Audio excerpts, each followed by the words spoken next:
नमस्कार साथियों, अपनों से अपनी बातें इस स्तंभ के अंतर्गत आज मैं एक शिक्षिका द्वारा किया गया एक प्रयास आपसे साझा करूंगी। श्रीमती अवस्थी एक शहर के माध्यमिक विद्यालय में पदस्थ हैं। वो जिस क्षेत्र में काम कर रही हैं उस क्षेत्र में अधिकांश निवासी या तो मिट्टी के बर्तन बनाने का काम करते हैं या फिर छोटी मोटी मजदूरी।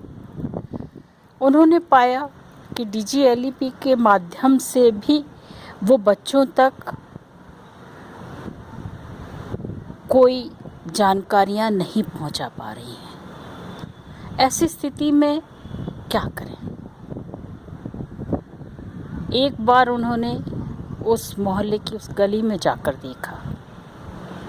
कोरोना के संकट के समय कोई भी व्यक्ति बाहर नहीं निकलता, लेकिन उस क्षेत्र के निवासियों की स्थिति यह थी कि पानी भरने के लिए सुबह शाम वहाँ पर बालिकाएं इकट्ठी होती थी। उस मोहल्ले में रहने वाली एक बालिका सोनिया कुम्हार के पास केवल एंड्रॉयड मोबाइल था। श्रीमती अवस्थी ने सारी जानकारियाँ सोनिया को देना शुरू कर दिया। इसके बाद उन्होंने सोनिया को उस क्षेत्र में रहने वाली बालिकाओं का दल नायक बना दिया।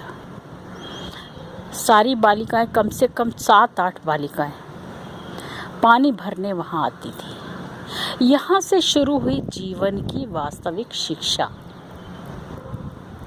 सोनिया ने जो कुछ पाठ्यक्रम के अंतर्गत था वो सब तो सब बालिकाओं को बताया।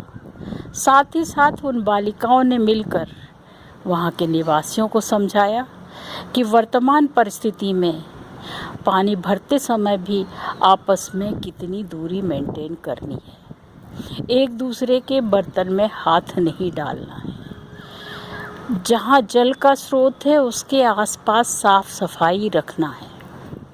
प्रत्येक घर में एक ना एक डस्टबिन होना ही चाहिए। डस्टबिन के अभाव में पुराने डब्बे, प्लास्टिक के मग्स, इन सब की सहायता ली गई और इस तरह से उस पूरे क्षेत्र को साफ सुथरा रखने, स्वास्थ्य के प्रति जागरूक रखने का कार्य उन बालिकाओं ने संभाला। साथ ही साथ उन बालिकाओं की शिक्षा भी हुई।